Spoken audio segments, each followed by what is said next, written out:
गांव के बाहर एक पुरानी हवेली थी जिसे सभी लोग भूतिया मानते थे।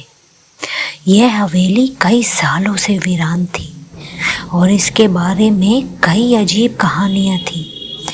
कहा जाता था कि वहाँ रात को अजीब आवाज़ें आती हैं और जो भी वहाँ गया वह वापस नहीं लौटा।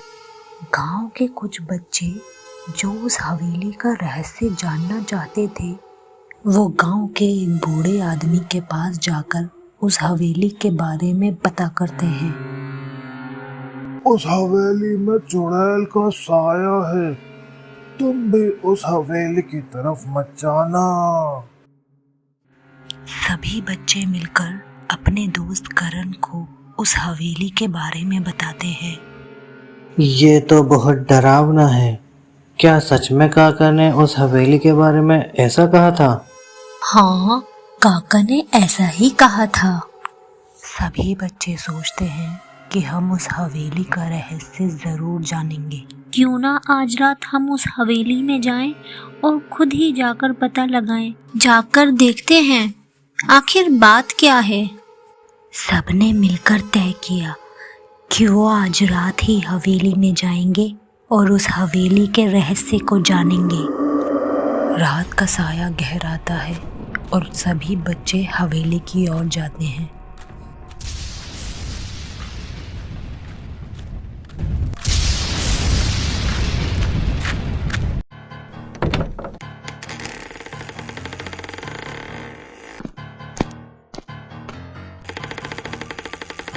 सभी बच्चे अंदर जाते हैं।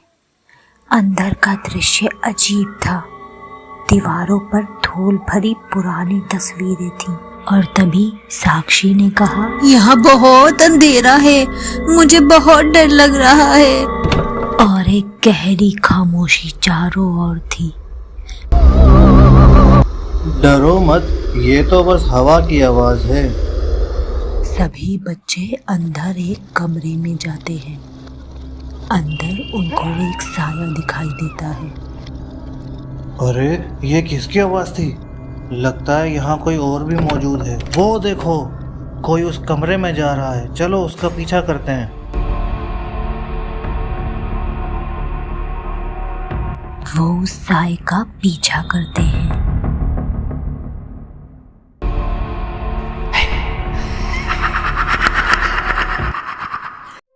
कमरे में आने के बाद उनको एक पुरानी डायरी दिखती है।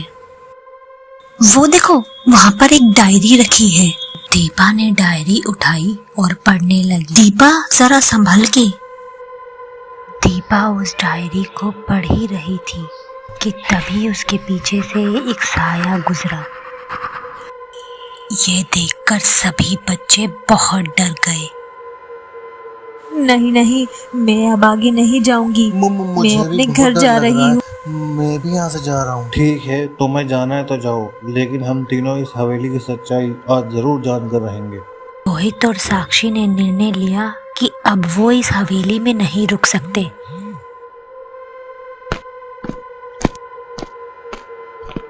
क्यों आए हो तुम यहाँ से चले जाओ। आप कौन हैं और यहाँ पर क्यों हो अभी तक?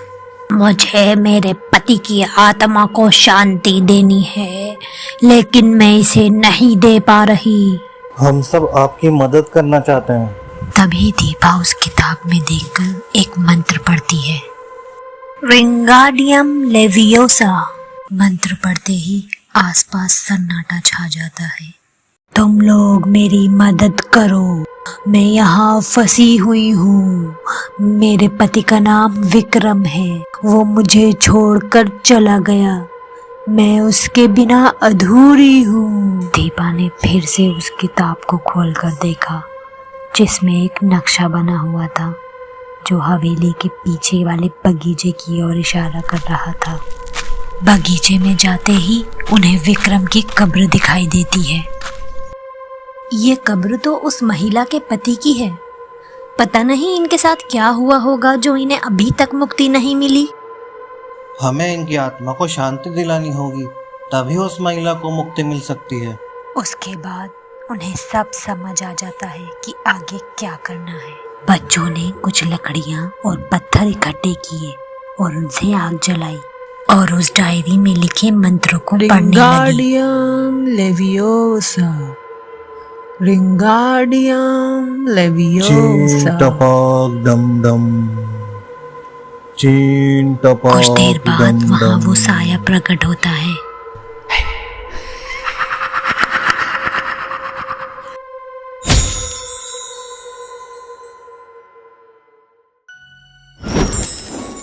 बच्चों, तुम्हारा बहुत बहुत शुक्रिया। तुम लोग बहुत बहादुर हो। तुमने मुझे और मेरे पति को मुक्ति दिलाई। हम तुम्हारे आभारी हैं बच्चों, तुम्हारी वजह से ही हमें मुक्ति मिल सकी। अब हम चैन से इस जगह को छोड़ सकते हैं। हमने हवेली का रहस्य सुलझा दिया दोस्तों, अब हमें भी अपने घर लौट जाना चाहिए। सुबह होने के बाद बच्चे इस घटना के बारे में गांव में बताते हैं। इस तरह उन छोटे बच्चों की समझदारी और हिम्मत ने उस हवेली का रहस्य सुलझा दिया। अब वो हवेली शापित नहीं रही। वीडियो पसंद आई हो तो वीडियो को लाइक करें और हमें कमेंट करके ज़रूर बताएं कि आपको ये वीडियो कैसी लगी। और अगर चैनल पे नए हैं तो सब्सक्राइब करना ना भूलें।